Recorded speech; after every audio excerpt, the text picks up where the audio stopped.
Good morning, everyone. Today we are going to do inverse functions again. We're going to kind of summarize up what we did yesterday, make sure we are all on the same page. Our learning target is still the same. I can graph an inverse function.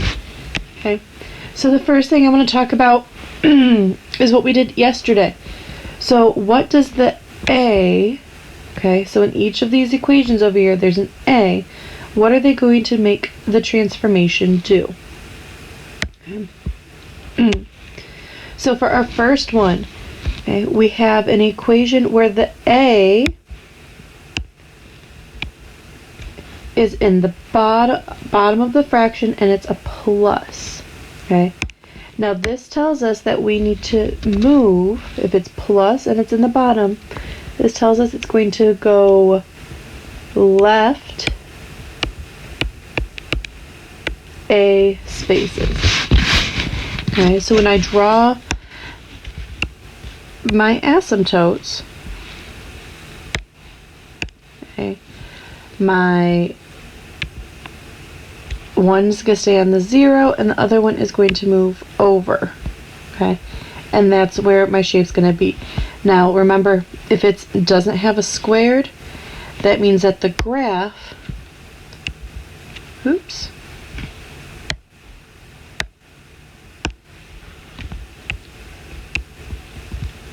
okay, is going to be in the top right and the bottom left. Remember, we like to hug those asymptotes. Okay. Now, if my a is in the bottom and it's a minus a, that changes it. Now we're going to move right a spaces. Okay, so we're going to do the same graph. We're going to draw those asymptotes, but this time, oops, we're going to move to the right a certain amount of spaces. And again, it just matters what that a is. Okay, and since it is not squared, we are still staying, this is still going to be the top right and the bottom left. Okay, make sure you're fitting in with those spaces. Okay, our next one, our a is not in the fraction, it just says plus a at the end.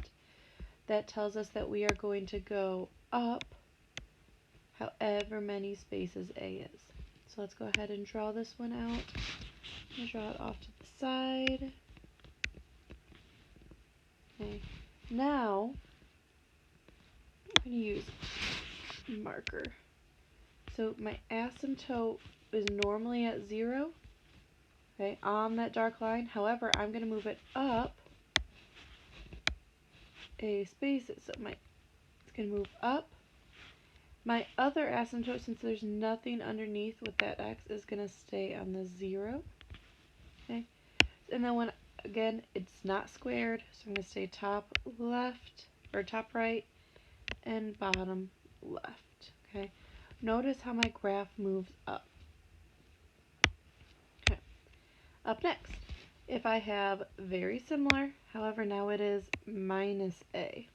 Okay, so if plus a made it go up, minus a is going to make it go down. Let's go ahead and draw this one. My asymptote is going to move down and it's going to stay here. So as I draw this one, remember, not squared, so it's going to stay, oops, keep touching that line on accident, so I'm going to keep redoing it. There we go. And here. Okay, so use your highlighters, use a different color. Okay. The remaining functions all have a squared. Okay, so I have a squared, squared, squared, and squared. So there's a little 2 underneath all of those functions, which tells me it's going to change my graph a little bit. Okay, however, all of the other rules are going to stay the same. If I have a plus a, that means we're going to move it left a spaces. However, when we go and graph it, okay, we're going to do our asymptotes. It's going to move left. Okay. However, now instead of top right and bottom left, it's going to be top left and bottom right. So they're both going to be upwards. Okay. And similar, if I have minus a, if plus a made it move left, minus a is going to make it move right.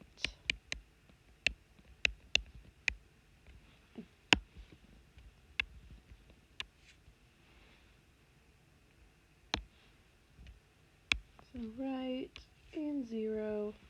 Let's go ahead, throw our graphs in there. Okay, there we go. Remember, both on the top now. Okay, when I have a plus a, but it is not in the denominator or not in the bottom of the fraction, that tells me I'm going to move it up a spaces. So let's go ahead, draw my asymptotes. I'm going to move it up this many. Okay. And when I go ahead and graph it, it's still both in the top. Okay, notice I move them both up. Okay, last one. Hopefully you guys are catching on right now. If it's minus a, we're going to use, it's going to go down a spaces. Draw our lines. Let's move it down here. And let's go ahead and graph our lines. They're both going to be on the top.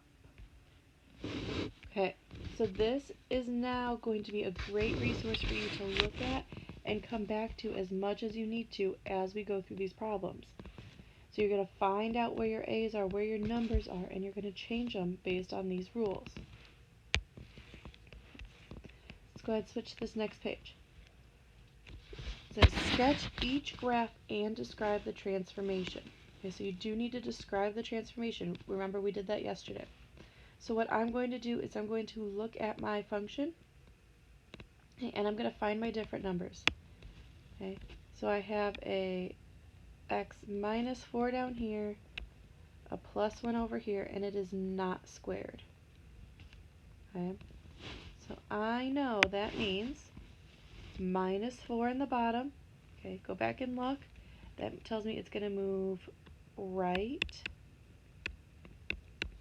4. The plus 1 tells me it's going to move up 1. And I know that since it is not squared, it's going to have this kind of shape. So top right and bottom left. Okay. I'm going to take that information and put it on my graph. Okay. So I'm going to start with my marks. I need to go right 4. 1, 2, 3, 4. I need to go up 1. Okay.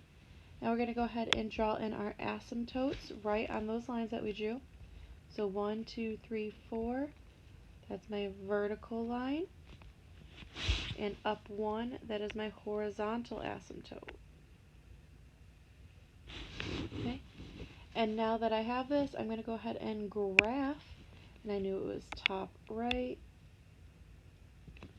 and bottom left. Okay.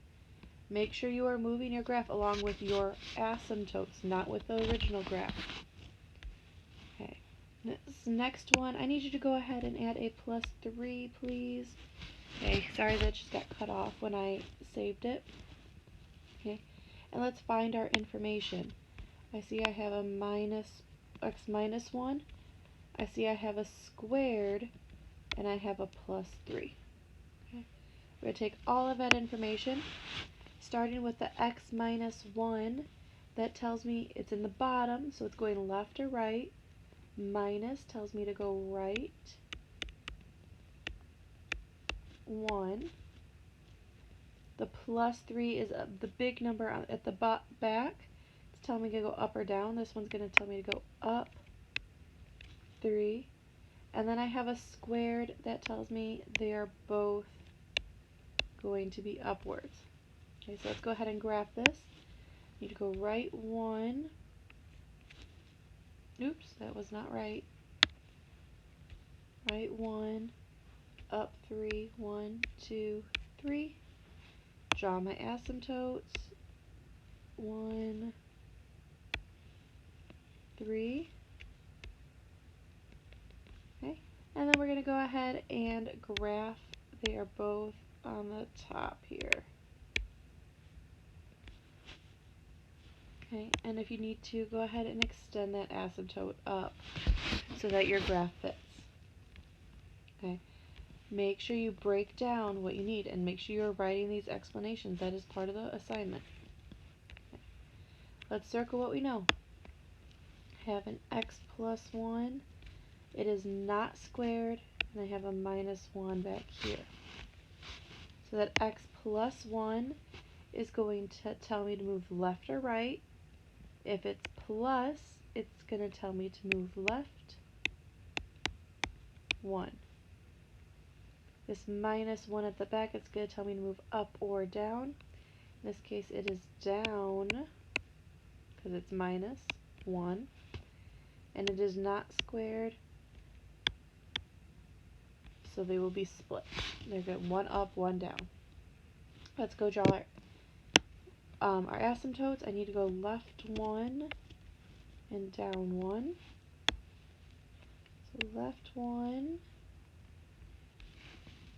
down 1. Okay. And we can go ahead and graph. We're going to do 1 in the top left and 1 in the bottom right. Okay, we got one more. Okay, for this one, okay, let's see what we know. We have an x plus 3. It is not squared, and there's nothing back here. Remember, if there's nothing there, it's kind of like I can say plus 0. Okay, so now when I go and draw my marks, I don't have to go up or down. Okay, but I do need to talk about this x plus 3. That's going to tell me to go left 3. And I don't have to put that I'm going up or down 0. And I know that they are going to be split because it is not squared. Okay. Let's go ahead and graph that. I need to go left 3, 2, 3. Draw that asymptote. Remember, just because we didn't go up or down does not mean we don't have to draw the asymptote. So you still need to put your asymptote at 0. Okay, if you need to draw a line, make sure it's just on that dark line. And then let's go, remember they are split, so let's go ahead and draw those. There we go. Okay. So make sure you are going back and referring to that picture, these graphs up here, anytime you are getting lost on what is happening based on your different information. Okay. You have 4 practice problems to get down, figure out where you're at in this understanding, and then I will talk to you guys tomorrow.